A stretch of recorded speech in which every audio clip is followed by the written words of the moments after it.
À 30 ans, je m'étais dit, à 30 ans, moi, je vais être assise devant le premier ministre du Québec pour lui parler d'entrepreneuriat, pour lui dire que c'est important. C'est tellement simple, là.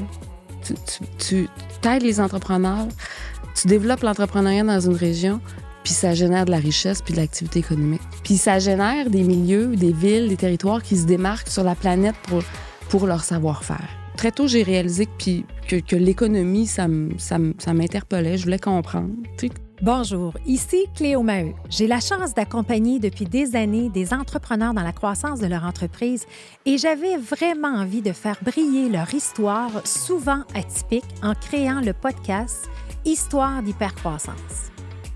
Cet épisode vous est présenté par Big Bang, qui accompagne les entreprises dans leur croissance en maximisant la valeur de leur technologie. J'ai la chance de collaborer depuis des années avec Big Bang et Gabriel et son équipe, ce sont vraiment des gens, une équipe extraordinaire dédiée à vraiment trouver la meilleure solution technologique pour supporter la croissance dans les organisations. Pour en savoir plus, simplement cliquez sur le lien dans la description de l'épisode et vous pourrez faire l'évaluation gratuite. Ça fait plus de 5 ans que l'équipe y met tout son cœur à la réalisation de ce balado. On voit dans les statistiques que la majorité de nos auditeurs ne sont pas abonnés. Alors, j'ai une faveur à vous demander de cliquer sur le bouton « S'abonner ». Ça aide le podcast plus que vous le pensez. Plus l'audience grandit, plus nous pouvons continuer de vous offrir des histoires hyper inspirantes. Merci et bonne écoute. Nathalie Riverain, bienvenue. Merci. Merci de l'invitation. Très contente que tu sois ici aujourd'hui. Écoute, j'étais tellement excitée quand je t'ai vu arriver. Je pense que je t'ai serré dans mes bras 5 minutes. Pourquoi? Parce que tu as fait la route depuis Québec pour venir aujourd'hui en studio avec nous. Et ça fait tellement longtemps que je voulais t'avoir sur le podcast pour parler aujourd'hui de l'envers de la médaille de l'hypercroissance. Et c'est une réalité qu'on ne parle pas assez au Québec. Et s'il y a une personne pour en parler, avec des faits, des chiffres, qui connaît ça, c'est bien toi. Ça fait plaisir. J'en ai long à dire. T'en as long à dire, oui. Exactement. Uh-huh. Et aujourd'hui, tu es présidente fondatrice de Rouge Canary, mais tu as un parcours extraordinaire et je trouve que ton parcours est souvent pas nécessairement mis de l'avant, ou soit que tu es très humble avec ton parcours, ou pour toi, tu es tellement une fonceuse que c'est déjà fait, tu le mets en arrière, puis c'est quoi la nouvelle affaire? Mm-hmm. Mais là, je veux qu'on soit capable de déconstruire la Nathalie et tout ce que tu as fait dans ta vie, parce que tu as fait des études en économie, une maîtrise, etc. Alors, raconte-moi, Nathalie, ton parcours. Hey, ça va être long, mais on va faire ça court. Fille d'entrepreneur. OK. Petite business familiale, collée sur la maison, le téléphone sonnait. Mes parents parlaient des affaires au déjeuner, au dîner, au souper. Est-ce que tes deux parents étaient entrepreneurs dans la business? Ils étaient en affaires ensemble. Petite entreprise, mon père, l'entreprise s'appelait Riverain Rembourrage. Fait qu'il posait du tapis, il refaisait des meubles. Fait que j'ai grandi dans ça. Ils ont parti de l'entreprise, j'avais 1 an. Puis ils ont fermé l'entreprise, mon père, après 35 ans d'activité. Fait que j'ai connu l'entrepreneuriat dans l'intimité du quotidien de mes parents. Puis ça a vraiment teinté tout mon parcours. OK. Je viens du Saguenay-Lac-Saint-Jean. Tu connais la région du Saguenay-Lac-Saint-Jean. C'est une région où ce qui est valorisé, c'est avoir un emploi dans une grande entreprise. En tout cas, dans les années 80, c'était ça. Oui. Mon père et ma mère travaillaient très fort, puis ils avaient beaucoup de mal à se donner de la valeur. OK. Parce que tu es entrepreneur, tu dois être voleur, tu dois... va donc trouver une job à la Lucan, ça va être plus payant. Pourquoi tu fais ça? Oui. Fait que ça a vraiment teinté mon chemin. Très tôt, j'ai réalisé que l'économie, ça m'interpellait. Je voulais comprendre.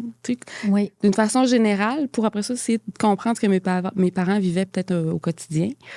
Fait que j'ai étudié en économie, bac, maîtrise. Évidemment, je suis une X, fait qu'il n'y a pas d'emploi du tout quand j'ai fini mes études. Fait que j'ai décidé de continuer. Tu as fait tes études où exactement? J'ai fait mon bac à l'Université de Sherbrooke. OK. Puis j'ai fait ma maîtrise à l'Université Laval. Après, je suis retournée au Saguenay en me disant, puis je suis allée voir les gens à l'UQAC, je disais, moi, je vais être prof d'université. C'est ça que je me disais que je pouvais faire avec un bac et une maîtrise. Fait que j'ai commencé à travailler avec Marc Urbain-Proulx. Puis là, il m'a dit, peut-être si tu veux enseigner à l'université, il faudrait que tu fasses un doctorat. Fait que j'ai commencé mon doctorat qui était à Aix-en-Provence. Puis je l'ai fait en stratégie d'entreprise. Ça fait que...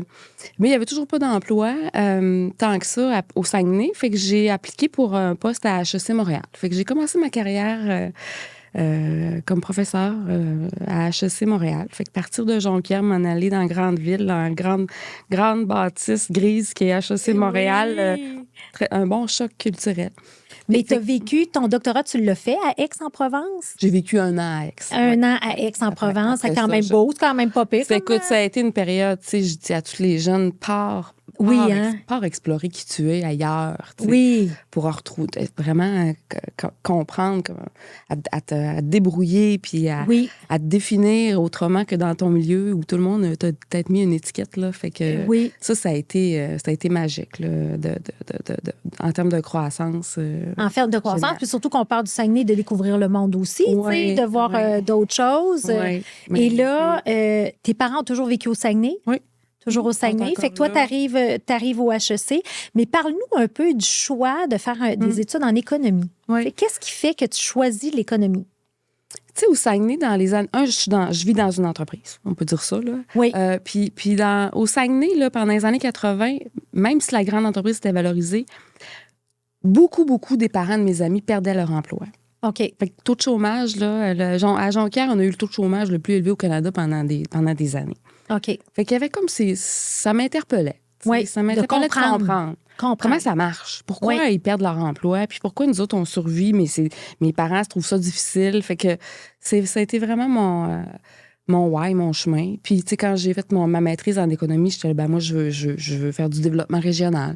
Oui. Je veux avoir de l'impact dans les régions. Puis, à un moment donné, là où ça s'est placé, là, c'est l'entrepreneuriat qui va être mon chemin. OK. L'entrepreneuriat, c'est une solution. C'est une solution. Je l'ai vécu. Sur le plan économique, c'est une solution. Puis là, je me suis mis au début de ma thèse à étudier toutes les places dans le monde où il y avait plein de PME, puis il y avait plein de systèmes qui étaient très, très dynamiques en entrepreneuriat, où la culture entrepreneuriale était bien enracinée. Puis là, c'est ça que je vais faire. Oui. Au début, c'était, j'ai étudié la culture entrepreneuriale, puis après, je me suis dit, là, je suis économiste, fait que il va falloir le mesurer, l'entrepreneuriat, pour savoir ça va-tu bien, ça va moins bien, sinon ça devient des interprétations. Fait que c'est là que j'ai commencé à développer des programmes de recherche avec l'université, avec HEC, puis des indices de la mesure de l'entrepreneuriat. Fait que j'ai publié plein d'articles scientifiques sur la mesure de l'entrepreneuriat au Québec, au Canada. Je ne sais pas si tu connais le Global Entrepreneurship Monitor, là, qui est une mesure internationale en entrepreneuriat. Je l'ai partie pour le Canada quand j'étais à HEC. Puis ça a été belle fun. Fait que très jeune, je m'en allais à Londres dans des groupes de recherche. Avec quel âge à cette époque-là? J'avais 28 ans. Je suis rentrée 28 ans. Wow! Ouais. OK. Puis j'étais ambitieuse. Tu sais, j'étais à ce moment-là, puis on va parler de cœur tantôt, là, mais j'étais dans ma tête. Je ne sais pas où ça s'est placé dans mes triples, mais j'avais l'ambition à 30 ans, je m'étais dit, à 30 ans, moi, je vais être assise devant le premier ministre du Québec pour y parler d'entrepreneuriat, pour lui dire que c'est important. Es-tu sérieuse? Ouais. Wow. Ça arrivait à 32 ans. Puis je venais d'accoucher. Écoute, en tout cas, une affaire. C'est une histoire, là. Des fois, tu fais des demandes, tu sais pas quand est-ce que ça va arriver. C'est ça. Ça arrivait à 32 ans. Fait que je me disais, je vais avoir cet impact-là. Oui. Puis en même temps, tu sais, j'ai fait un bac, une maîtrise, puis j'ai étudié, j'ai fait un doctorat. Puis il y avait... Pour moi, c'est tellement simple, là. Tu aides les entrepreneurs, tu développes l'entrepreneuriat dans une région, puis ça génère de la richesse puis de l'activité économique. Je veux dire, c'est pas plus compliqué que ça. Oui. Mais c'est mais c'est de le mettre en application puis tout ça. Mais qu'est-ce que tu sais, puis là, je suis curieuse de voir, parce que tu as quand même fait des recherches. Puis justement, quand tu as évolué là-dedans, puis c'est quoi que les recherches t'ont fait découvrir avant de lancer tous ces indices-là? Ouais. Qu'est-ce que tu as découvert? C'est quoi les pays au monde qui sont le plus entrepreneurial, contrairement au Québec? Ouais. Comment tu... En fait, ce que j'ai découvert, par exemple, en Italie, en Espagne, il y a plein de villes qui s'articulent autour d'un métier. Par exemple, le cuir, la chaussure, on connaît ça. C'est des économies de PME, de petites entreprises, qui interviennent puis qui collaborent, qui sont en mode coopétition. Puis ça génère des milieux, des villes, des territoires qui se démarquent sur la planète pour leur savoir-faire. Oui. Puis ça, c'est basé sur une économie de plusieurs PME, pas juste une grande entreprise. Là, tu comprends que je suis un peu tout le temps en me disant, ouais, mais Alcan décide de tout, mais on est vulnérable, tu sais. Oui. Ça génère de l'emploi, c'est des entreprises de proximité, c'est des familles en affaires. Donc, c'est très humain, ces économies de petites PME-là, qui se démarquent sur la planète. Et puis c'est périn parce que la culture de ces économies-là, elle est enracinée. Et elle se pose pas la de question, je me pars-tu en affaires? Tu nais dans une famille en affaires, tu développes, tu vois des opportunités, ta famille t'aide à développer d'autres champs d'activités. Fait que pour moi, ça a été... Écoute, l'entrepreneuriat, c'est une solution pour le développement économique des régions parce qu'initialement, je suis profondément habitée par l'importance de développer le Saguenay, notamment. La culture entrepreneuriale doit être forte pour qu'émergent des entrepreneurs puis que les entrepreneurs puissent bien évoluer ensemble. Et donc, on va commencer par le mesurer, puis après ça, développer des moyens pour qu'il y ait plus d'entrepreneurs dans les régions. Puis, tu sais, un des modèles qui est reconnu mondialement, c'est quand même la Beauce. Dans les recherches sur les milieux fertiles. Oui. Fait que, on le sait que la culture, on le sait que la Beauce, c'est entrepreneuriale. Oui. C'est son étiquette. Oui. Fait qu'on avait un modèle québécois. Puis pendant 10 ans, les 10 premières années de ma carrière plus scientifique, mon but, c'était on mesure l'entrepreneuriat puis on réfléchit à comment faire émerger des cultures entrepreneuriales. Puis, fait que parle-nous un petit peu, justement, parce que toi, justement, tu as découvert ton dada pour le potentiel des régions. Tu as fait des recherches au HEC. Et c'est là qu'on parle de la création de l'indice entrepreneurial québécois qui a commencé en 2008. Oui. Fait que parle-nous de ça. OK. Bien, j'ai pas resté à HEC, parce que finalement, j'ai réalisé puis ça, c'est peut-être un bon pivot de ma carrière, que je n'étais pas heureuse dans un milieu trop scientifique. Oui. Puis aujourd'hui, je vais dire, je suis une fille de PME, puis le corporatif, j'aime pas ça, puis j'aime mieux être proche des humains, puis du cœur. Fait que je suis partie de HEC, j'ai rencontré Régis Labaume à la Fondation de l'entrepreneurship, puis il y avait besoin d'une scientifique. Fait que j'ai pas créé l'indice à HEC. À HEC, j'ai mis en place le Global Entrepreneurship Monitor pour le Canada. Puis je l'avais roulé pour quelques années. Fait que quand je suis partie à la Fondation... le Régis a dit en tout cas, le modèle de développer des régions entrepreneuriales, c'était ça y tenait à cœur. Puis c'est pour ça que quand il a été élu à la Ville de Québec, ça a été Ville de Québec entrepreneuriale. Fait que ça venait beaucoup de nos réflexions qu'on a eues. Puis là, donc, je n'avais plus le GEM, puis c'était très difficile à financer parce que c'était un projet international, puis ça coûtait très, très cher. Fait que le GEM a été sur pause à HEC pendant quelques années. Mais j'ai dit, écoute, si on veut quand même influencer, ça nous prend des données. T'sais, on n'améliore pas ce qu'on mesure pas. Oui. Fait que j'ai reparti, j'ai dit, écoute, je vais prendre tout ce que je sais à ce jour, puis on va recréer un indice québécois de l'entrepreneuriat. Puis c'est de là que c'est parti. Puis après ça, on s'est associé avec Jean-Marc Léger. Puis à ce moment-là, je faisais le tour des régions avec des conférences sur voici votre portrait de l'entrepreneuriat, voici pourquoi ce que vous pourriez faire. Fait que tu leur donnais du data sur leur région et comment entreprendre. Oui. Parce qu'aujourd'hui, on l'attend toujours, cet indice-là. Il fonctionne à toutes les années. Exact. Il va sortir, puis il va nous donner des grandes tendances. Exact. Puis comment tu vois l'évolution, justement, de ces tendances-là ou de ces données-là entrepreneuriales au Québec? Écoute, ça nous a permis de développer, de mobiliser plein de gens. Parce que, tu sais, je me rappelle une des premières statistiques qu'on a trouvées... C'était en 2004 avec la Fondation. On remarquait qu'il y avait 10 fois moins de jeunes de 18 à 24 ans qui entreprenaient au Québec par rapport au Canada. Fait que nos jeunes étaient 10 fois moins entrepreneurs que dans le reste du Canada. Ouais. Là, c'est comme, hey, Faut faire de quoi? faut faire le quoi? Puis à ce moment-là, Jean Charest a commencé, puis il a développé une stratégie jeunesse de l'entrepreneuriat. Fait que là, on avait des données OK. pour définir une stratégie jeunesse de l'entrepreneuriat, puis... OK. Fait au fil des années, il s'est développé toutes sortes de projets autour de cet indice-là, parce que quand on voit qu'on est en déficit, on a été capable de constater année après année qu'on avait un déficit d'entrepreneuriat féminin. Bon, ben l'indice est venu aussi supporter le Evol, qui était femme et sœur à ce moment-là. Même chose en entrepreneuriat immigrant. Fait on n'améliore pas ce qu'on mesure pas, puis force est de constater que au fil des années, on a vraiment progressé, notamment au niveau des intentions d'entreprendre des jeunes. Fait que ces stratégies-là fonctionnent. Oui.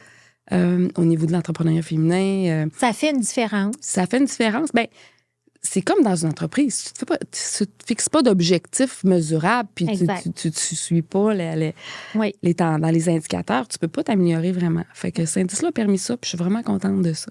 C'est vraiment génial. Mais il y a quand même un constat à faire ici, que tu en parlais justement avant de débuter l'entrevue. Cela dit, je te dirais que ça fait 5 ans que j'ai l'impression qu'on a abandonné un peu notre élan qu'on avait pour développer puis stimuler l'entrepreneuriat au Québec. Oui. On dirait que la COVID a fait une coupure. Puis là, c'était plus tant une priorité nationale, l'entrepreneuriat. J'ai ressorti les statistiques l'an dernier, pas l'indice nécessairement, mais je me suis dit, c'est quoi notre volume d'entrepreneurs au Québec? Je suis tombée sur le site du MEA, tout bonnement, puis les faits étaient là. On va avoir, en 2025, presque moins de 100 000 entrepreneurs au Québec. Puis là, ça va me dire, c'est beaucoup, c'est pas beaucoup. Il y en avait 200 000 au tournant des années 2000. Fait qu'on est vraiment en déclin de l'entrepreneuriat au Québec. Fait qu'en 25 ans, on a perdu la moitié de nos entrepreneurs. Exact. C'est fascinant. C'est quelque chose. Puis c'est préoccupant parce qu'on a beaucoup plus de population. En l'an 2000, on était peut-être 7,5 millions. Là, on est 9 millions. Puis il nous reste 100 000 entrepreneurs pour créer de la richesse. C'est-tu préoccupant? Je veux dire, faut pas lâcher l'os. Il faut continuer faut continuer avec des stratégies très structurantes en entrepreneuriat. Puis ça, évidemment, c'est de là que j'ai eu légitimement. Pendant la COVID, j'ai remis mon chapeau d'économiste. Je me suis dit, tous les signaux forts étaient là pour dire ça va être très difficile pour les entrepreneurs. Fait que c'est là que j'ai eu l'idée de créer Persévérance entrepreneuriale. Mais avant, là, on est vite sur ton parcours. Ben oui, mais dans tout ça, tu es quand même cofondatrice de l'École d'entrepreneurship de Beauce. Oui. Écoute, l'indice, c'est le premier, je dirais, projet que j'ai parti. Après, quand je suis allée travailler avec la Fondation, avec Régis Labaume, on a parti le centre de vigie de recherche sur la culture entrepreneuriale. Oui. Fait que tu vois, je pars de la mesure. On crée un centre de recherche pour stimuler la culture entrepreneuriale. C'est là que j'ai rencontré Katia Renaud, Jessica Grenier, plein de femmes super que j'ai encore dans mon parcours aujourd'hui. On a réussi à faire un centre de recherche avec 7 ressources, puis un budget de fonctionnement d'1 million, ce qui était quand même beaucoup à l'époque, là. Oui. Puis notre mission, c'était de taper sur le clou partout pour promouvoir l'entrepreneuriat. Fait qu'on a défriché ça, cette culture de l'entrepreneuriat, il faut que ça soit d'actualité.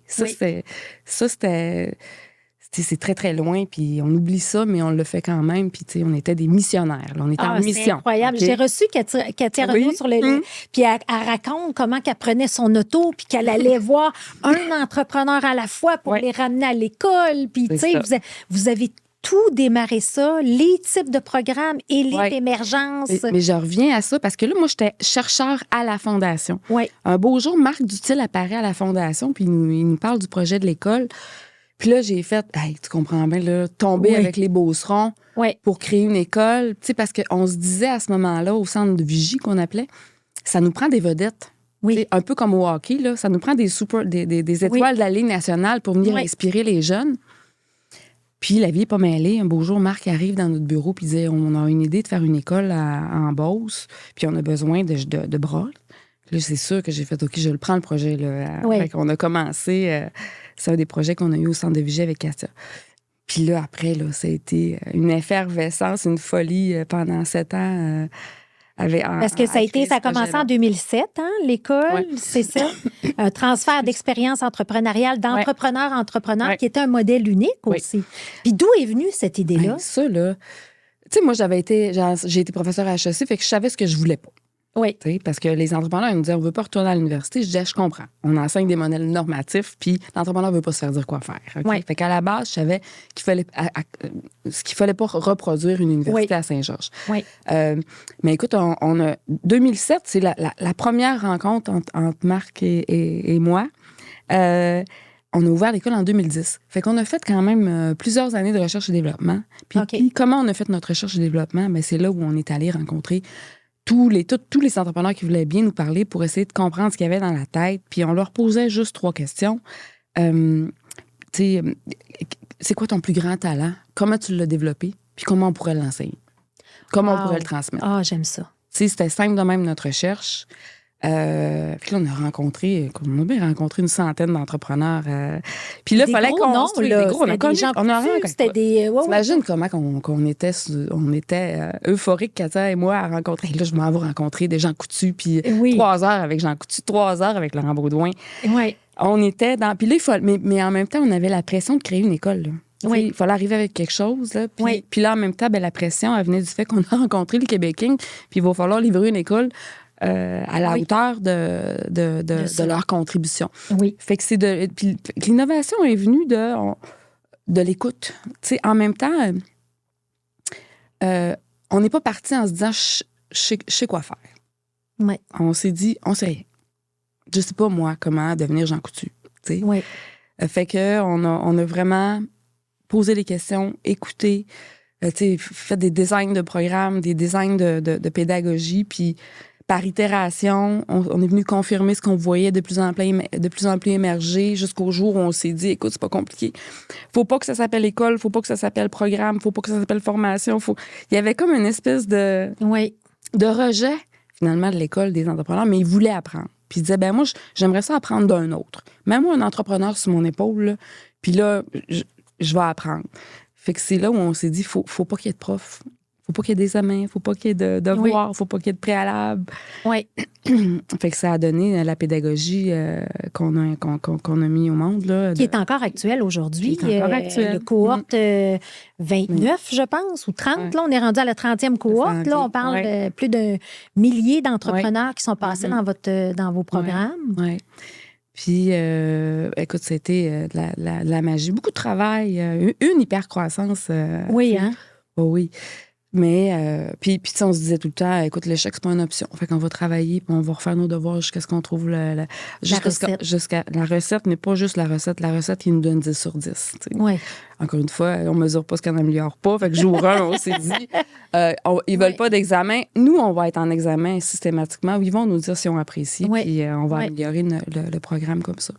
Fait que c'est là, je parle de Katia et moi, puis après ça, qui s'est greffé d'autres gens, mais on a fait ça en équipe, là. Au terme de quand je suis sortie, pour moi, le EB, c'est la somme de ce que nous sommes. Oui. On est vraiment allé chercher la pépite dans chaque ressource humaine pour se dire on va créer quelque chose d'exceptionnel puis on va avoir du fun à le faire. Ben là, oui, parce que ça peut pas être plate. Ça peut pas être plate. Puis tu sais, à toutes les fois que j'y vais, parce que moi, j'interviens dans chacune des cohortes, mais tu sais, quand tu te promènes dans les corridors, puis tu regardes les photos de tous les entrepreneurs qui contribuent bénévolement à raconter leur parcours à travers un 24 heures, tu fais comme « wow! » Juste ça en soi, c'est extraordinaire. Il y a une vraie générosité. Oui. Puis il y a un besoin de partager. Oui. Puis il y a un besoin d'impact. Puis quand un entrepreneur vient se raconter, ça a de l'impact. Les 25 personnes assises dans la salle vont prendre ce qu'ils ont besoin. Oui. C'est ça qu'on a compris quand on a fait notre recherche et notre développement. Oui. On ne peut pas imposer des notions. L'entrepreneur, il va aller chercher ce qu'il a besoin quand il en a besoin. Exact. Fait qu'il y a 25 personnes qui retiennent 25 choses différentes, puis c'est parfait comme ça. Exact. Exact. C'est vrai qu'il y a des profils différents qui vont aller chercher. Puis, dans le parce que là, on parle beaucoup de l'histoire de l'entrepreneur, mais l'histoire de Nathalie dans tout ça. Parce que là, tu parles de tes réalisations. Mais toi, comment tu vis ça, tu sais, tout ce parcours-là? Oui. C'est de l'adrénaline en continu pendant 7 ans. OK. Et de l'adrénaline en continu pendant 7 ans. Positive, là. Oui, une intensité. Je sais qu'on est tombé dans un océan bleu. Puis moi, au quotidien, je suis pressée d'occuper le terrain de jeu. OK? Fait qu'on crée le programme élite, ça fonctionne. Ça fonctionne, mais en même temps, on se disait, tu sais, la vision de Marc, c'était on va devenir le Princeton de l'entrepreneurship. Fait que ça fonctionne, mais avec toujours la pression d'être le Princeton. Ouais. Fait que le programme élite fonctionne, les clients sont au rendez-vous, puis Nathalie, elle se dit, ben là, il faut repartir d'autres choses. Parce que là, on aide les 35-55 ans. Il y a peut-être besoin d'un camp de jour pendant l'été parce que l'école est vide. C'est une entreprise que je crée pendant ce temps-là aussi. Puis je dirais, c'est ma première vraie, premier vrai start-up là, de zéro. Fait que c'est projet après projet. Puis dans ce temps-là, mon jaune est à 95 % puis mon rouge à 91 ou quelque chose de même. Là, tu comprends? On a une idée, on le fait, puis ça marche en plus. On part toutes sortes de projets. Je te dis, Nathalie a toujours l'idée de partir toutes sortes de projets, mais en même temps que ça soit tout le temps wow. Fait que t'imagines la pression que je mets, je me mets, puis que je mets sur l'équipe aussi pendant ce temps-là, c'est il faut se dépêcher de partir ça, puis ça, puis ça, puis que ça soit. Parce qu'à l'époque, tu étais PDG de l'EB. J'étais DG. DG? Oui, c'était Marc qui était PDG. Oui. Avec un conseil d'administration, avec une communauté d'affaires qui nous regarde puis qui nous soutient, mais qui nous surveille aussi, tu sais. Fait que là, il y a le programme Émergence. Programme Émergence, fait qu'on crée le programme Élite, ça fonctionne. On crée le programme Émergence, on crée le camp Seed. Mais là, moi, ma vision à ce moment-là, c'est faut accompagner les entrepreneurs de 7 à 77 ans. OK, fait que là, on crée le programme Triomphe qui n'existe plus pour les cédants, qui est le programme qui vient d'être créé, là, comment entreprendre, mais il y a 10 ans. Là. Oui. Fait qu'il y a beaucoup, beaucoup de choses sur la planche à dessin. Puis on a juste 4 ans d'expérience. Là. Oui. On a 4 ans de vie. Là. Oui, puis tu as le Québec Inc. qui te regarde aussi. Là, fait que c'est quand même un gros projet. Là. Fait que je suis complètement, pendant toutes ces années-là, je suis complètement habitée par l'école. Oui. Je suis l'école, puis je n'ai pas le temps d'être rien d'autre. Oui. Pendant ce temps-là, je me sépare. Fait que je suis à Montréal une semaine, je suis en Beauce l'autre semaine. En tout cas, ma vie est compliquée, mon agenda est compliqué. Puis il n'y a pas de place pour Nathalie. Oui. Il n'y en a pas. Mes amis, je les vois plus, ils m'appellent même plus parce qu'ils savent que j'aurai pas le temps de leur répondre. Mes parents, je les vois pas. J'ai pas tant de relations avec mon frère. Je suis all-in pour l'école. Puis ça reste, même après l'école, j'étais tellement habituée d'avoir le réflexe de penser à qu'est-ce qu'on va faire de plus, y a-t-il un marché pour l'école, y a-t-il une innovation, ça m'a habité pendant des années. J'appelais Isabelle, puis là, t'as-tu pensé qu'on pourrait faire ça? T'sais, j'étais même plus là. Oui. Fait que il a fallu, ça a pris beaucoup de temps à déprogrammer tout ça. Oui, hein? Oui, c'est long, de se déprogrammer. Parce que c'est dur de s'arrêter quand on est passionné. Il y a la passion qui embarque, il y a l'intensité, il y a le désir de livrer. Puis toi, t'aimes innover. Oui. Fait que moi, j'étais tout le temps en développement. C'est ça, le développement. Et là, à un moment donné, tu cèdes les reins pour faire un autre gros projet. Oui, je cède les reins. Tu sais que le contexte, c'est... Moi, je voulais tout le temps encore développer après 4 ans. À un moment donné, le conseil, il a dit « faudrait ralentir ». Oui. J'ai pas accepté ça. Ah. Parce que moi, on était rendu avec l'équipe, on grandit toutes.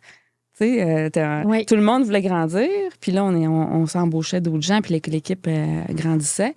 Puis on la voyait à l'international, l'école, à ce moment-là. Là. C'était pas compliqué. Il y avait déjà du monde de New York. Il y a plein de places qui venaient nous visiter pour nous dire c'est un modèle unique, ça le prend ailleurs. Encore une fois, là, l'océan bleu, là, je le voyais encore plus grand. Là. C'était le Canada, c'était le monde. Fait que, à un moment donné, ça... Puis c'est la meilleure chose qui m'est arrivée, là. Oui. Parce que t'imagines, j'aurais pas appris tout ce que j'ai appris. Là, il a fallu que je me désintoxe de cette adrénaline-là que j'avais, qui était une là. addiction, là, carrément. Mon corps, il me parlait, mais je l'ai jamais écouté pendant ce temps-là. Oui. Ça a pris des mois. Puis après, mais là, je me suis dit, c'était tellement intense que je ferais plus d'entrepreneuriat. Je suis partie. OK. Je vais essayer d'être une femme à la maison, bien tranquille, puis de prendre soin de ce qui est là. Ça n'a pas marché. Hein? Ça a duré combien de temps, ça? A duré... écoute, ça, c'était j'ai parti en décembre 2014. En juillet, en vacances, là, j'ai fait... peut-être que j'étais encore capable de faire quelque chose en entrepreneuriat, finalement. Fait que puis là, j'ai eu l'idée de Rouge Canary. Puis ça fait, je vais partir Rouge Canary. Je sais pas ce que je vais faire, mais je devrais avoir quelque chose à dire aux entrepreneurs pour les accompagner. Okay. Notamment en stratégie, là, parce que là... ça demeure quand même ma force là, de voir le big picture pour aider l'entrepreneur à se placer dedans. Fait que c'est comme ça qu'en juillet, 21 juillet, tu sais, période des vacances, là, registrant des entreprises. OK, on part ça. On ne sait pas ce que ça va donner. Ouais. Mais entre ça, il y a un autre gros projet qui est Femmes et Sœurs, qui est maintenant Évole. En fait, le premier projet que j'accroche quand je pars Rouge Canary, c'est le ministère qui m'appelle puis ils me disent, écoute, voudrais-tu faire ce projet-là de fusionner les 18 femmes et sœurs dans toutes les régions, plus le mandat réseau? Puis, je fais comme oui. Petit projet. Petit projet pour Nathalie. Faut pas penser. J'ai pas pensé à ce que ça impliquait, mais c'est pas grave, c'est faisable. Ça allait donner une entreprise de 35-45 employés, ce qui était la taille équivalente de l'EB quand je suis partie. Fait que je suis embarquée dans la fusion de femmes et sœurs. Mais tu sais, moi, je suis pas bleue, hein. Et là, puis une fusion, c'est le légal dans tout. En tout cas, bref, c'était fascinant parce qu'ils m'ont appelé en octobre, puis le 1er janvier, il fallait que ça soit fait. Je sais, tu comprends? Oh boy! OK. Puis on avait juste le temps de s'occuper des aspects légaux, comptables, des ententes avec les fonds, les grands partenaires. Puis on n'a même pas réfléchi à comment on va faire ça. Fait que là, le 1er janvier... j'étais avec l'équipe, puis c'est comme, écoute, dans 2 semaines, il faut faire les payes, puis on va ouvrir, cette semaine, on va ouvrir un compte de banque, puis la semaine prochaine, il faut que vous fassiez des virements dans le compte de banque. Wow! Puis, fait que ça a été ça. Mais on l'a pris une semaine à la fois. Oui. Tranquillement, le plan de match était clair. Il fallait avoir une organisation numérique, hein, parce qu'imagine 18 unités d'affaires qui fonctionnent différemment, tu sais. Consolider tout ça. Belle aventure. Puis moi, dans ma façon de gérer, c'est toujours, on va être le plus plate possible. C'est-à-dire, il n'y aura pas de hiérarchie. Là. On ne centralisera pas tout à Montréal avec des VP. Là. Il y a bien du potentiel dans toutes les régions du Québec. Tu sais. D'où l'approche PAL. Ouais. M'excuse. Fait que la meilleure personne pour mobiliser, c'est Mélanie en Gaspésie. On peut très bien avoir des directions dans les régions. Oui, je vais me prendre une gorgée. Prends-toi une petite gorgée d'eau. Oui. Fait que ça a été un beau projet sous la bannière de Rouge Canary qui t'a permis de commencer ça. Fait que ça, c'est en 2015, la fusion, etc. Mais là, Rouge Canary évolue. Oui. Fait que j'aimerais ça que tu me parles de Rouge Canary dans ses projets, puis qu'on arrive à Persévérance entrepreneuriale, puis qu'on parle de ça. Mais je veux que tu me parles aussi de toi. Bien, je vais te parler de moi chez Femmes et Sœurs, chez Évole. Tu sais, j'avais... aussitôt que je mets le pied en dehors de chez nous, c'est toi qui as créé l'école d'entrepreneurship de Beauce. Hein? Oui. Fait que tu as cette notoriété-là, mais en même temps, ce poids-là, peut-être aussi? En fait, j'ai vraiment de la peine d'avoir laissé mon équipe, là. OK. Ça a été un gros deuil. Tu sais, fermer une entreprise, c'est dur. Oui. Migrer, tu sais, sortir de là, ça a été dur. C'est ce dont j'avais besoin pour me sortir la tête de l'eau, mais j'avais un gros deuil. Puis j'ai pris le mandat de Femmes et Sœurs. Puis, tu sais, je l'avais dans le cœur. Je disais que j'avais une blessure à l'âme, tu sais, quand j'ai quitté l'école. Mais c'est pas normal, ça, quand tu diriges. Faut pas. C'est pas un bon mot. J'ai pas eu de deuxième enfant, mais c'était à l'école que j'avais eu. C'est mal de dire ces mots-là. Tu sais, tout ça, c'est pas à sain, ne pas faire. C'est pas sain. C'est pas sain, mais ça donne une idée du sentiment que j'avais d'avoir perdu ma famille professionnelle. Fait que quand je suis embarquée dans le mandat de Femmes et Sœurs, je l'ai pris par la tête. OK. Puis il ne m'a jamais rentré dans le cœur. Je voulais pas laisser Femmes et Sœurs me rentrer dans le cœur. Oui, je comprends. Okay? Fait que... Puis, je suis une femme en affaires depuis que j'ai 24 ans. Fait que il fallait que je défende l'organisation Femmes et Sœurs en me disant... Puis moi, je suis une personne de croissance. Fait que là, moi, je voyais Femmes et Sœurs dans 5 ans, 5 fois plus grande, tu sais. Oui. Puis il y avait comme une espèce d'incohérence à quelque part parce que je me disais non... dans le fond, il faut que ça ferme. On va réussir à avoir intégré les femmes dans notre économie. Puis Femmes et Sœurs, il faut que ça ferme un jour. Ah, ben oui. Si tu Ben vois oui. le long terme de dire Ben c'est oui. tellement, la diversité est tellement acceptée, tout va bien. Oui. Tu sais, Je comprends. il ne faut pas travailler à grossir Femmes et Sœurs, il faut travailler à le fermer. Oui. Tu sais. Puis j'avais du mal à défendre. J'avais vraiment du mal à défendre ou à croire à une vision à long terme de Femmes et Sœurs. C'est devenu Évol, puis là, c'est entrepreneuriat diversifié, puis je pense que ça avait besoin d'être ça. Oui. Fait que puis je voulais pas être encore le porte-parole d'une autre organisation. Oui. C'est ça, j'avais comme eu pas ma leçon, mais je l'avais fait au quotidien. Là. Oui. Fait que là, je vais partir Rouge Canary de façon très modeste, puis je vais développer ce que je sais faire, de la pédagogie entrepreneuriale. Fait que là, à ce moment-là, j'ai parti les classes de Rouge Canary, des groupes de co-développement, de co-formation. La pédagogie reste encore très innovante, mais je n'ai pas poussé là-dessus tant que ça. Ce qui est arrivé dans ma vie personnelle, c'est que je me suis séparée en 2019. OK. Puis, je suis partie avec ma fille m'installer à l'île d'Orléans. Le 14 février, j'ai eu ma maison. Puis le 4... À la Saint-Valentin. C'était mon cadeau à moi de moi. Oui. Quelle belle opportunité de réinventer ma vie dans ce que je veux être pour les 50 prochaines années. La COVID est arrivée un mois plus tard. Fait que là, tout s'est arrêté. Parce que je faisais des classes en présentiel, des formations en présentiel. Puis il fallait que je me reconstruise le cœur. Il fallait que je reconstruise avec Juliette notre nid familial. Fait que j'ai eu les 2 genoux à terre. Oui. Puis, je me suis tellement réinventée, comme si tu comprends mon histoire, je me suis réinventée. C'est quasiment un pattern pas de fuite, mais de pas se déposer. Je me suis souvent réinventée. Puis alors là, j'ai fait, c'est pas grave. C'est peut-être l'occasion que j'ai de refaire les bases, de refaire mes bases, de refaire ma base avec ma fille, que j'avais pas tant, que tu comprends que quand j'ai travaillé. Elle a quel âge aujourd'hui, Elle a Juliette? 23 ans. 23 ans, une belle grande fille. Elle étudie en quoi? Elle a fini son bac en marketing de HEC en avril. Oh, nice! Puis elle travaille pour une boîte qui s'appelle Clark Influence depuis quelques... Fait qu'elle place des influenceurs. C'est bien cool. Mais cette COVID-là, puis ce moment-là a été, écoute, le plus riche de ma vie. Ça a été ma plus belle année, finalement.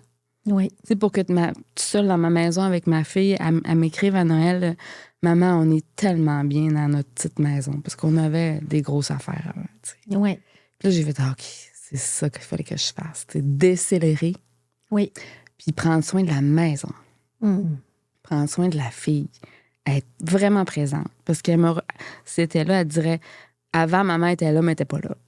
Oui. Tu sais, j'ai vraiment appris à me grounder puis à écouter pour vrai. Puis à pas penser à mes 1000 idées en même temps parce que faut sauver quelque chose, il faut sauver la planète, tu sais. Je me suis enracinée là, je me suis mis à faire ce qui me passionnait depuis plusieurs années que j'avais jamais eu le temps de faire. J'ai fait un jardin. J'adore. J'ai ma sœur, fait que je te comprends. J'ai fait un jardin, le plus gros jardin que j'ai jamais fait. J'avais pas de limite, il y avait personne qui me mettait des limites. Tu comprends-tu? J'étais maître chez nous avec du temps. Ma fille, tu sais. Wow. Fait que puis là, c'est sûr que j'avais pas... Tu sais, tout le monde s'est mis à faire des formations en ligne pendant ce temps-là.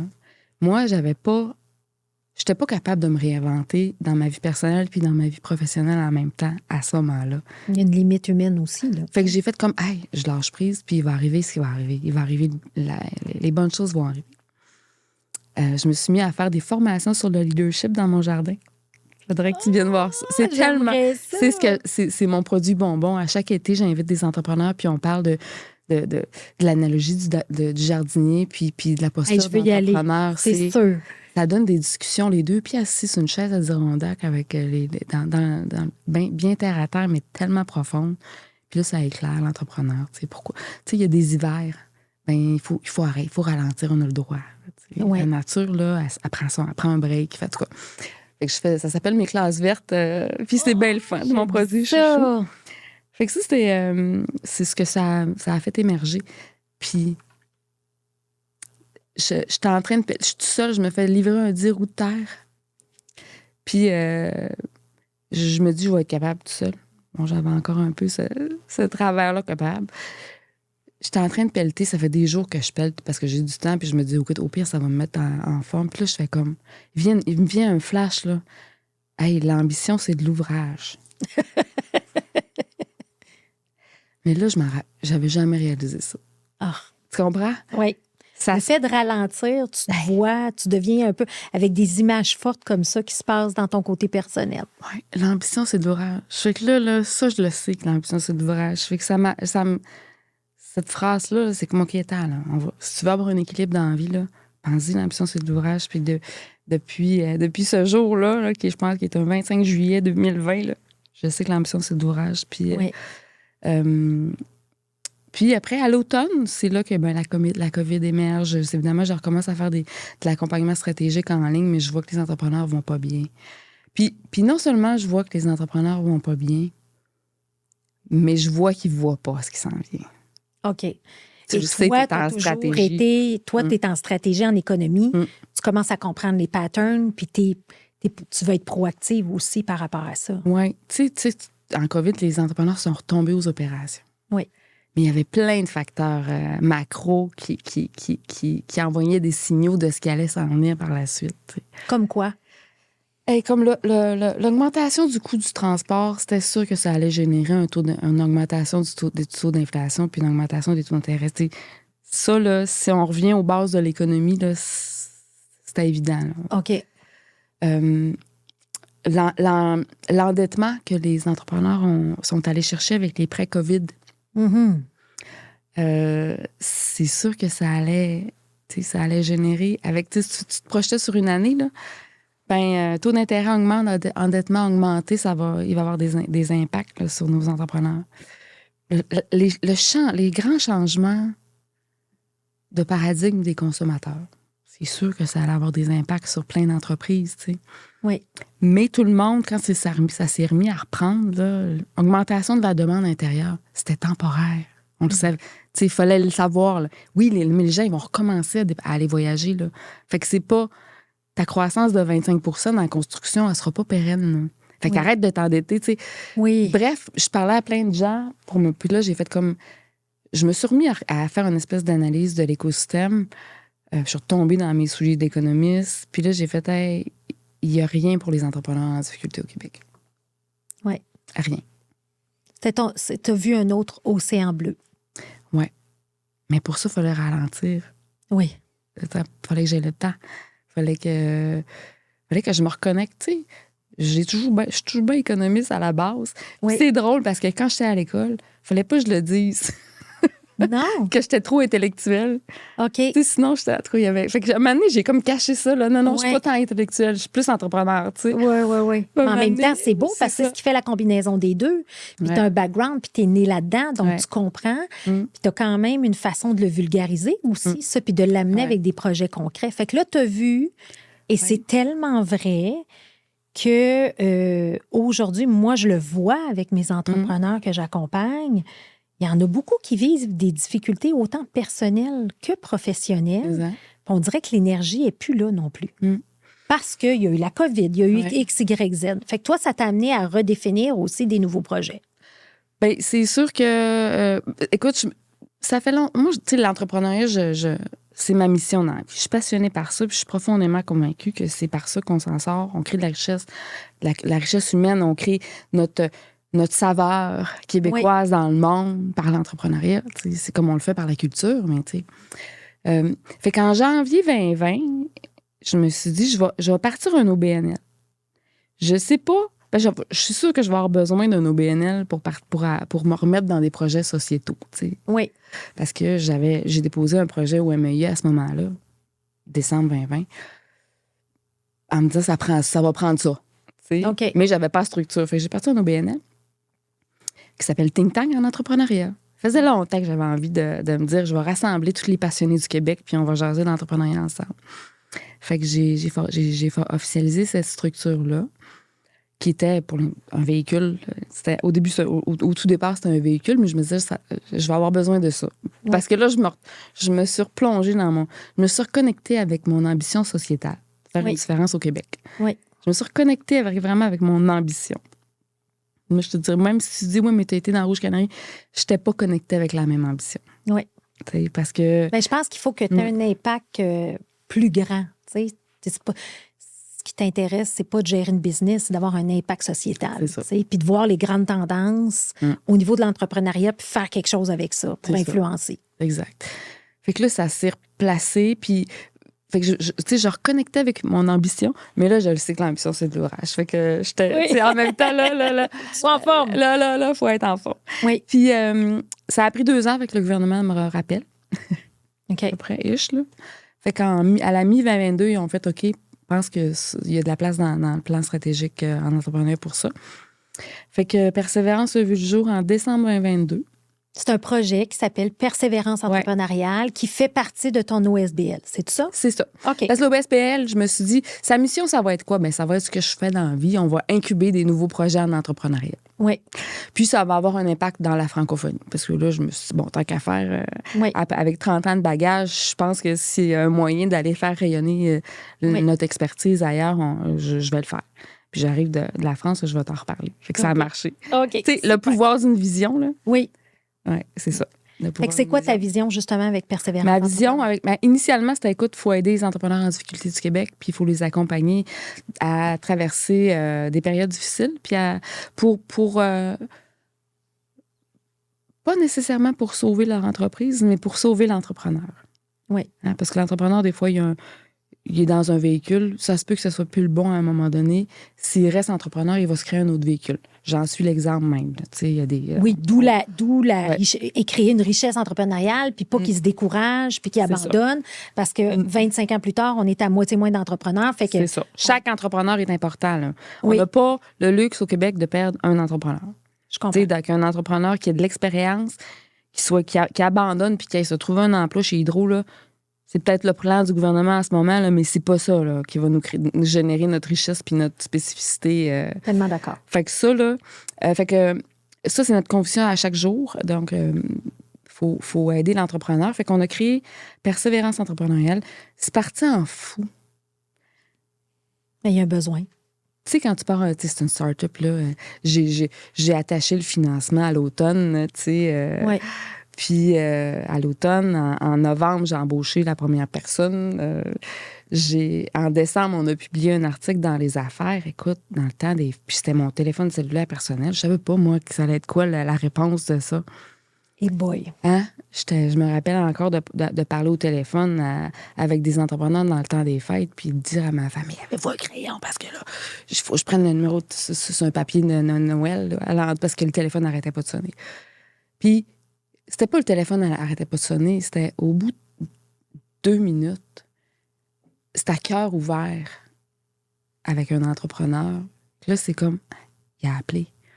Je vais prendre le temps d'écouter bien comme il faut parce que là, j'ai un entrepreneur qui est en détresse au bout de la ligne. Puis c'est là que j'ai su pendant cette période-là qu'on venait toucher à quelque chose de précieux. Oui. Fait que depuis 2022, te donner une idée, on a eu 1750 appels d'entrepreneurs en détresse. Là, c'est un chiffre, tu sais, ce rapport annuel, c'est 1750. Mais 1750 humains qui prennent le téléphone puis qui sont vulnérables puis authentiques à se raconter. Puis là, ils ont osé demander de l'aide. Je veux dire, c'est phénoménal. Mais on veut faire de quoi avec ça? Il faut faire quelque chose avec ça. Oui. On a réussi à en accompagner dans la durée 250. OK. Hein? Tout le monde est en vie. Oui. Les gens sont en meilleure santé. La majorité n'ont plus d'enjeux financiers. Puis la majorité, 90%, vont persévérer en affaires. Même s'il y en a qu'on a accompagnés dans la faillite ou dans la fermeture. Hey, tu me dis ça, j'ai des frissons, Nathalie. C'est ça, mon quotidien. Wow. Fait que c'est tellement... Je suis tellement chanceuse d'avoir trouvé ce chemin-là. Oui. Il n'y a pas de hasard. Ça vient de tout ce qui est arrivé avant. Je suis... Puis c'est tout le temps un mixed feeling parce que, tu sais, je vais dire, hey, ça marche, on a eu 1750 appels, puis on a 2. Mais en même temps, ça veut dire, y en a-tu de la détresse humaine, là? Oui. Tu sais, moi, j'étais là toute ma carrière à propulser l'entrepreneuriat, à stimuler l'entrepreneuriat, à l'EB, à propulser la croissance des entrepreneurs. Chez Femmes et Sœurs aussi, ah oui, les femmes entreprenaient. Puis là, à la fin, je suis plus vers la fin de ma carrière, c'est comme, on a oublié qu'il y avait une détresse entrepreneuriale derrière ça. Puis là, c'est une responsabilité de créer quelque chose, un filet de sécurité qui va être pérenne pour qu'il y ait quelque chose pour tout entrepreneur en détresse. Oui. Parce que il y a des solutions. Il y en a de l'intelligence d'affaires. T'en as, j'en ai. On a 25 experts dans Persévérance qui ont toutes de l'intelligence, qui sont capables d'aider un entrepreneur à mieux réfléchir, à amener de la clarté. Puis à gang, on en trouve des solutions, là. Oui. Seul, non. Seul, tu sais, l'entrepreneur, il vient au bout de ses solutions, de ce qu'il sait. Souvent, il se sent seul. Souvent, il se sent seul. Puis il y a tellement une responsabilité sociale, ne serait-ce que les 50 ou 250 employés qui est famille, qui fait vivre. Souvent, ça va être le pilier de la famille, que d'être capable d'en parler juste là, c'est quelque chose. Mais juste de prendre le téléphone, tu sais, selon toi, il y en a combien d'autres? Il faut en parler de ça. Il faut en parler. Puis on n'avait jamais assez d'argent puis de subventions. Fait qu'il fallait que je ralentisse la commercialisation. OK. Fait que dans ces années-là, c'était comme, OK, on arrête tout sur Facebook. Là, on n'aura plus assez de subventions parce que ça a été... Tu n'auras pas assez de monde ou pas assez pour un bassin. Tu n'es pas capable de monter le projet à la hauteur des besoins. Je suis capable. Oui, mais ce que je veux dire, tu n'as pas les sous pour y arriver. J'ai pas les sous. J'ai pas les subventions. Fait que, tu sais, ça, je fais que là, à chaque fois, il faut que je retourne me dire, écoute, on peut en aider plus. En tout cas, ça a été 3 belles années de start-up avec... mais avec un tu sais, là, au 5e start-up, là, je commence à être pas pire.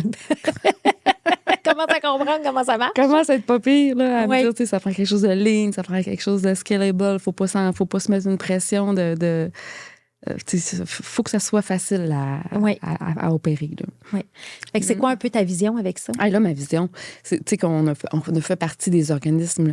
Même si, en ce moment, là, au Québec, Persévérance entrepreneuriale, c'est le projet le plus utile, le gouvernement a coupé notre subvention au 1er avril. OK? Fait que, ça fait qu'au début, je me suis dit, il y a quelque chose que je comprends pas. Fait que je me suis dit, je vais essayer de comprendre, mais peut-être quelqu'un, le ministre n'a pas compris ou whatever. Puis il n'y a rien à comprendre. OK. Il n'y a rien à comprendre. Fait qu'il faut lâcher prise dans ce temps-là. Fait que ce qu'on a fait, nous, cet été, on a reviré le modèle d'affaires de bord. Puis on s'est dit, écoute, il ne faut plus jamais être vulnérable à une subvention gouvernementale. OK. Fait que on a toujours la même ambition parce que c'est ce qu'on avait proposé comme ambition au ministre, ministre qui était là. On veut aider 1000 entrepreneurs dans les 3 prochaines années au Québec. Parce que s'il en reste 100 000, ça va être quand même juste 1000, mais au moins, ça va être 1000. Au moins, ça fait 1000. Au moins, ça a de l'impact. On voit les résultats. Ah oui, on a des résultats. Que l'entrepreneur va bien, qu'il reste en entrepreneuriat. Il y a des résultats tangibles comme tu es dans la mesure puis tu aimes les mesures. C'est ça. Fait que tu es capable de démontrer les bienfaits de cette approche-là de persévérance. On a fait nos études économiques, tu comprends bien, il a fallu que je fasse ça. Écoute, fiscalement, c'est intéressant pour le gouvernement. On évite des pertes financières pour les sous-traitants, les fournisseurs. Oui. En tout cas, même en faisant la démonstration de toutes les façons possibles, ça n'a pas passé. Fait que là, moi, ma conclusion aujourd'hui, là, c'est on va pérenniser ce programme-là indépendamment des gouvernements. Oui. Puis, il n'y a pas un entrepreneur à qui j'ai parlé de persévérance, grand ou petit, qui ne m'a pas dit c'est important ce que tu fais, Nathalie, c'est important ce que vous faites. Fait que, qu'est-ce que tu penses que je vais faire dans les prochains, que je fais au quotidien? Je soulève toutes les pierres pour qu'on puisse financer ce programme-là avec l'aide du privé.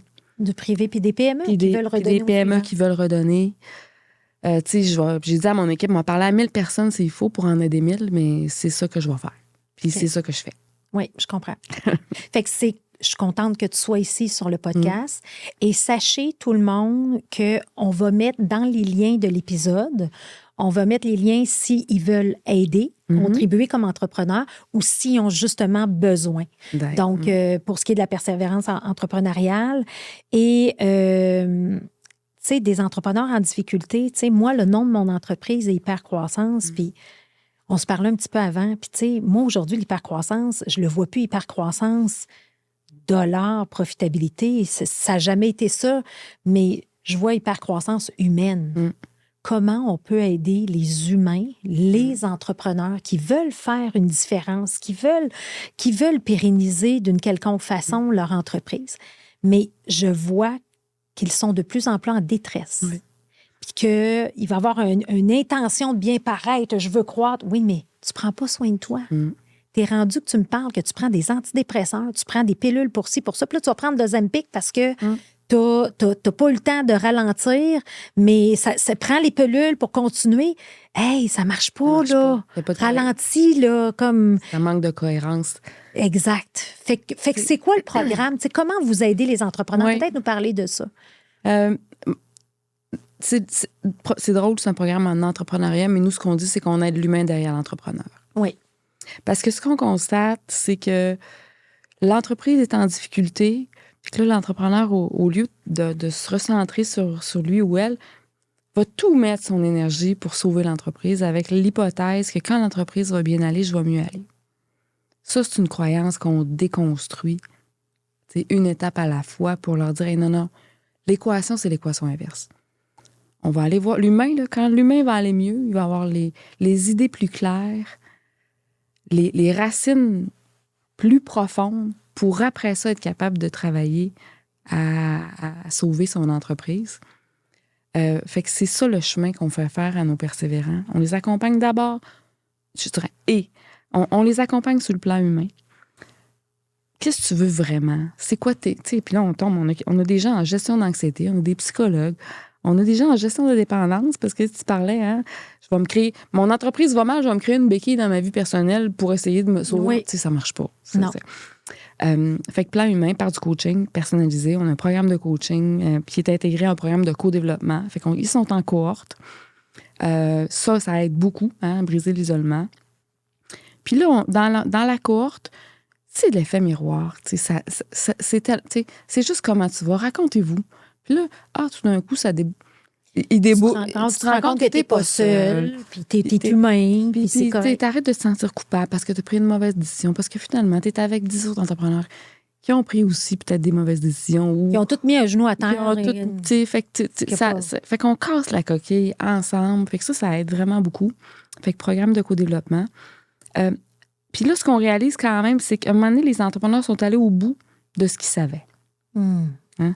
Fait que ils savent plus, tu sais, mettons, entreprise dans le domaine de la construction, 20 employés, t'es un super bon entrepreneur en construction, mais il te manque un petit de kit d'outils de gestion puis de stratégie pour être capable de relever ton entreprise, mais même passer, à atteindre une autre étape. Fait qu'on a un programme de formation, 2 heures par mois, bien concret, sur tout ce qu'ils doivent apprendre dans le contexte de leur situation difficile. Comment ça marche? On va refaire les bases en finance. Hein? On va regarder... Les fondations. Modèle d'affaires. Tu sais quoi, cet outil-là? Hey, on va mettre on va essayer de dessiner ton... Là, c'est plus, je te dirais, c'est plus cartésien. Ça vise vraiment à ramener l'entrepreneur dans son entreprise, mais l'outiller pour trouver des stratégies. Parce que le premier défi à la croissance, c'est le développement de leadership aussi. On n'est plus capable de suivre ça, encore plus avec l'intelligence artificielle. Là, imagine quand l'entrepreneur est fatigué, il y a une famille, il arrive un décès, il arrive une maladie, il arrive quelque chose. À un moment donné, tu n'es plus capable d'être le super-héros dans ta business, le super-héros à la maison, puis de porter tous ces chapeaux-là, là, tu sais. C'est ça, c'est tellement dur de relever un entrepreneur et une entreprise à la fois. Là. Oui. C'est ça dans les faits qu'on fait, nous. Là. Puis la réalité, c'est jamais l'entrepreneur va super bien puis l'entreprise va pas bien. C'est souvent la combinaison des deux. Ouais. C'est pas dur, tu sais. Tu perds un gros contrat, tu commences à avoir une rentabilité limite ou négative. T'as plus de liquidité, il faut que tu payes des bonnes sommes au gouvernement. C'est que tu fais, tu dors pas. Oui. Combien de nuits, tu sais, ça prend pour s'épuiser, le hamster puis le corps? Pas beaucoup, là. Fait que ça peut revirer vite. Fait que notre défi dans Persévérance, c'est que les entrepreneurs nous appellent avant. C'est plus, là, tu sais, midi moins quart, là. Minuit moins quart, il va falloir travailler fort, là, pour relever l'entreprise puis l'entrepreneur. Mais, tu sais, 11h30, là, c'est juste quand les entrepreneurs... Juste quand tu as le sentiment d'être seul puis d'être allé au bout de ce que tu savais, on est capable de faire quelque chose. Parce que, en fait, c'est plate à dire, mais c'est quand tu touches le fond que tu te relèves, là, aussi, là. Tu sais, c'est un peu ça. Oui, mais c'est pire. Je veux dire, t'es pas obligé de le toucher de fond. Tu sais, tous les entrepreneurs devraient être accompagnés à quelque part. C'est sûr. Tu sais, juste à la base, que ça aille bien ou que ça aille mal. Tu sais. Il y en a qui se font accompagner pour l'hypercroissance. Puis je regarde, mettons, les entrepreneurs que j'ai reçus ici qui vivent l'hypercroissance, ils vont avoir un mentor, ils vont avoir un coach, ils vont faire partie de forums d'entrepreneurs, ils vont faire des parcours de développement. Écoute, puis moi, mon défi, c'est toujours de rester, tu sais, moi, mettons, j'arrive chez mon client, j'arrive du London Business School la semaine passée, j'ai parlé avec tel, puis là, il veut faire sa stratégie en place. Mais le gars, là, il est continuellement en développement, mais ça va faire 25 ans qu'il est avec sa femme, il s'occupe de ses enfants, il va s'occuper de lui, il va s'occuper... Fait qu'il y en a qui vont très, très bien, mais je te comprends et moi aussi, j'ai cet appel-là parce que je me rends compte que quand je fais du mentorat, c'est probablement là que je sens que j'ai le plus d'impact avec mes connaissances, tu sais. Fait que je te l'ai dit ouvertement, puis là, je le dis en ondes. Ça me fait plaisir de t'aider. Si je peux aider d'une quelconque façon, mais je pense qu'il faut mobiliser le Québec Inc. à redonner. Si tu es un entrepreneur qui a du succès en hypercroissance, puis tu es chanceux, pas chanceux, tu l'as fait ta chance. Tu sais, tu as fait ton parcours, mais tu as su t'entourer des bonnes personnes au bon moment, tu as su prendre des bonnes décisions, mais il y a eu des périodes difficiles où là, tu as peut-être le goût de redonner au suivant. C'est là que le projet Persévérance doit être un projet d'actualité au Québec. Puis de société. Oui. Puis c'est tout notre tissu entrepreneurial qui va être plus fort. Parce que, malheureusement, puis tu le sais, des fois, l'entrepreneur, il attend d'être devant un enjeu pour demander de l'aide. Oui. Ou pour aller se former. Oui. Il est en réaction et de prévention. On est en réaction. Là, c'est ce qui arrive avec les gens qui rentrent dans Persévérance. Mais après un an, là, le coffre à outils, il est bien plus solide. La posture d'entrepreneur est plus solide. Le réseau est plus solide. Fait qu'on a 1000 entrepreneurs. Notre intention, c'est d'avoir 1000 entrepreneurs plus solides. Oui. Puis si c'est 2000 la demande, bien, ça sera 2000 parce que notre modèle est facile à scaler up. Là. À scaler up. Puis c'est là que tu crées ta richesse entrepreneuriale que tu veux, puis qui est le futur aussi pour nous ici au Québec. C'est le futur.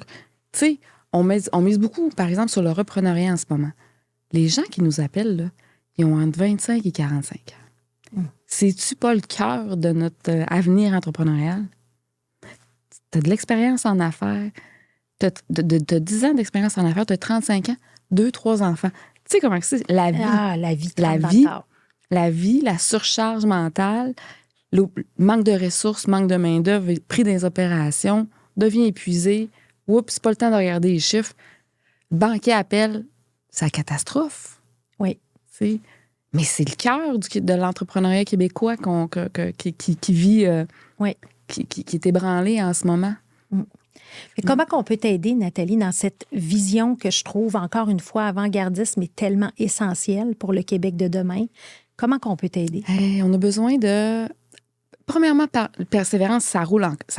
Hein? Fait qu'on est... tu sais, notre intention, là, moi, je veux qu'on parle aux entrepreneurs en détresse. Peut-être qu'ils ne veulent pas tous être accompagnés, mais on offre 1 heure de conversation à tous ceux qui vont nous contacter. OK. Juste ça, là, ça coûte rien. Oui. Puis ça va nous faire plaisir de parler à tous les entrepreneurs en détresse. Après ça, si ça les interpelle, bien, on va les accompagner dans le programme Persévérance.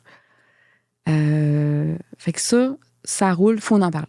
Oui. Parce que notre défi, maintenant qu'on n'a plus le financement du MEIA, c'est la commercialisation. Oui. Il faudrait que tout le monde, tous les entrepreneurs sachent qu'on existe pour au moins être capable d'appeler. Oui. Mais ça coûte cher rejoindre tous les entrepreneurs au Québec. Fait que toutes les tribunes sont bonnes. Puis merci à cette tribune-là pour rejoindre les entrepreneurs en difficulté. Contactez-nous. Après, pour la suite, je vais avoir besoin de soutien financier pour aider des entrepreneurs. Puis, tu sais, notre campagne est toute simple. Ce qu'on veut, c'est avoir un fonds de bourse d'honneur. OK. Des bourses d'honneur. Moi, je veux pas aller faire des campagnes aux 5 ans. Là. Non. Fait que si vous vous engagez puis vous versez des fonds à Persévérance, on va dire à ceux qu'on aide, ben redonne-la à un moment donné, quand ça va aller mieux. Oui. T'sais, on va s'engager les entrepreneurs t'accompagnent, redonne-la à un moment donné. Puis rapidement, dans notre pic là, de croissance, l'année qui est en 2024, on était capable de lancer 2 cohortes par mois. Oui. Fait que, moi, en 2026, ma grande ambition, gérer, hein? La fille se gère, mon ambition gérer, c'est qu'on puisse recruter 2 cohortes d'entrepreneurs par mois. OK. Si j'atteins cette vitesse de croisière-là, oui. Ça veut dire un bon 250 nouveaux entrepreneurs accompagnés, puis il faut qu'on gère notre croissance, nous aussi, là, pour avoir encore plus d'impact en 2027, puis monter à 350. Okay. Ouais. Puis là, question bête. Comment un entrepreneur, quels sont les signes pour un entrepreneur pour qu'il reconnaisse qu'il est en difficulté ou qu'il a besoin d'aide? Parce que souvent, on néglige cet aspect-là aussi. Fait que c'est quoi les questions que l'entrepreneur... Avant de faire le coup de téléphone, c'est quoi les questions qu'il doit se poser? Bien, premièrement, il peut aller sur le site de Persévérance. On a un petit diagnostic, comment ça va pour vrai. OK. Fait que ça, là, tu as une 25 questions qui peuvent vraiment te situer là, sur par rapport à comment ça va. Oui, OK, parfait. Fait que comment ça va pour vrai. Juste au bout des solutions. Être au bout de, voir, j'ai tout essayé, puis là, ça n'a pas fonctionné. Puis je vois que je perds encore du chiffre d'affaires ou la rentabilité. Je vois pas comment. Ça prend quand même de l'humilité. Oui. Il faut mettre son ego de côté. L'ego, il ne sert pas à nos entrepreneurs quand ils sont en difficulté. Il est dans le chemin, là. Fait que juste appeler. Oui. Juste aller voir. Puis être prêt à ouvrir ses livres pour avoir vraiment de l'aide. Se faire aider. Et je pense qu'on va mettre le lien du diagnostic dans l'épisode ici pour justement que les gens qui se questionnent, qui écoutent cet épisode-là puis qui disent, regarde, je suis à bout de solution, j'ai-tu besoin d'aide? Parce que je pense que trop souvent, ils attendent trop longtemps avant de prendre action aussi. Tu sais, tu sais peut-être, là, le taux de suicide est 2 fois plus élevé chez les entrepreneurs que dans la population en général. OK? Ben, quand cette pensée-là commence à tourner en boucle, vite, appelle. Oui. Parce que là, ça veut dire qu'il faut dédramatiser, faut. Oui. Tu sais, l'assurance-vie, c'est pas une solution. Là. Pour la famille, c'est pas ça qu'ils veulent. Il y a une étude qui est sortie de la BDC cet été. 36 des entrepreneurs ont des enjeux de santé mentale à différents moments dans l'année au Canada. Oui. Ça fait quand même... Tu sais, faut pas attendre d'être épuisé pour demander de l'aide. Oui. Puis là, c'est sans compter le fait que 55 des faillites du Canada sont au Québec. Aïe, aïe. Depuis 2020. Année après année. Je sais pas pourquoi on fait rien avec ça au Québec. En tout cas, là, on fait Persévérance. Oui. Fait que... Tu sais, attends pas. T'sais, oui. Moi, il y a du monde qui disent... qui ont peur. Si tu es peurant, appeler un syndic de faillite. Je le sais qu'il y a des entrepreneurs qui procrastinent puis qui se disent, il faudrait bien que j'appelle pour aller voir. Appelle Persévérance avant. Oui. Si ça se trouve, on va y aller on va avec nos entrepreneurs voir un syndic de faillite. Mais au Parce moins, que le syndic de faillite, il va à des faillites, tu sais. Tu vas l'accompagner dans son côté ensemble. humain. Oui. C'est ça qui a le plus de besoin pour s'en sortir. Exact. Les syndics de faillite, ils vendent des faillites. Oui. OK? Nous, on vend rien. Nous, on veut que l'entrepreneur soit plus solide. Soit plus solide. Oh my God, merci d'être là. Merci d'exister. Merci d'être... pour moi, là, je te le dis, là, t'es vraiment une des femmes... Pour moi, t'es la femme la plus influente au Québec pour l'entrepreneuriat et ta vision des choses mérite tellement d'être écoutée. Et y a-tu quelque chose que, justement, on n'aurait pas couvert, mais qui est important pour toi aujourd'hui de partager? Bien, peut-être juste rappeler le message que, tu sais, si je me sens tellement solide, je suis arrivée ici en disant je suis décidée, je suis déterminée. Si je me sens solide devant ce projet ambitieux-là, oui, c'est parce que je suis bien dans ma vie personnelle. Tu sais, c'est un peu le message que je veux passer aux autres. Je suis bien dans mon cocon. J'ai réussi à trouver mon équilibre. Oui. Puis ce que je dis aux persévérants, peut-être un autre message à tous les entrepreneurs qui ont bien de la misère à prendre soin d'eux, prends soin du leader. Fait que si tu as de la misère tu te sens coupable de prendre soin de toi, dis-toi que le leader, là, il faut qu'il soit en top shape le lundi matin jusqu'au vendredi 5 heures pour être bien accompagné de son équipe, avoir la bonne influence auprès de ses clients. Du lundi au vendredi 5 heures. Tu sais, je dis ça. Oui. Après ça, prends soin de ta vie. Ça réduit la vulnérabilité aussi aux difficultés qu'on va retrouver dans l'entreprise. Mais t'es plus solide. C'est plus solide. Oui. C'est dur de défaire cette croyance-là. C'est excessivement dur. Oui. Ça vient d'une autre génération. Là. Mais t'es la preuve aussi vivante que tu sais, Garde, avec l'histoire que tu viens de nous partager, puis ton parcours, on comprend qu'à un moment donné, tu as été capable de ralentir pour encore mettre plus à profit ton talent d'économiste, de voir une tendance. Puis si je demande à Nathalie, dans 10 ans, c'est quoi ton grand rêve? Hey, dans 10 ans, je vais probablement être à la retraite. Hein? Ça va être autour de la retraite, ou proche, ou pas. Hey, mais là, ça va au-delà de persévérance. Mais moi, après persévérance, une fois qu'on va avoir stabilisé le... Oui. Je veux que le think tank, oui. un organisme indépendant qui veille à l'entrepreneuriat, oui. Je veux qu'il y ait une place dans le paysage québécois pour qu'on n'oublie jamais que l'entrepreneur puis l'entrepreneuriat, c'est important. Oui. Parce qu'on est en train de l'oublier en ce moment. Oui.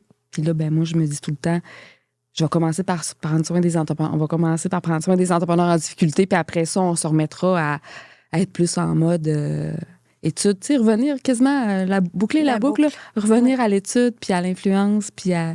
Oui. Moi, je le vois un peu comme une flywheel. C'est un genre de momentum. OK, là, on a besoin de ça, on revient. Ouais. Puis on crée le momentum pour... Écoute, Nathalie, je te remercie sincèrement de nous avoir partagé ton histoire. Moi, toutes les fois que je te vois, pour moi, tu es une inspiration, tu es une référence, tu es un idole d'entrepreneuriat, je te le dis. Mais toi aussi, t'es mon idole. Fait que arrête, non, mais dans le sens que moi, ce que j'apprécie le plus, c'est d'avoir une femme brillante qui est capable d'amener des chiffres, des faits, et non pas juste des sentiments. Et puis, j'espère que les entrepreneurs qui nous écoutent vont répondre à l'appel. Parce que c'est comme ça qu'on va y arriver. Alors, je te remercie sincèrement. Hey, ça me fait plaisir. Je reviens quand tu veux. Hein. OK, excellent. On va reparler dans 10 ans des bienfaits de tout ce projet-là, Think Tank. Merci beaucoup, Nathalie. Merci. Un grand merci à Big Bang, qui est partenaire d'Histoire d'hypercroissance.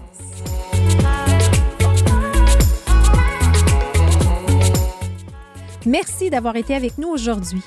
Si cet épisode vous a plu, prenez un moment pour vous abonner et nous laisser un commentaire. Cette petite action aura un grand impact car elle nous permet de toucher encore plus d'entrepreneurs passionnés comme vous.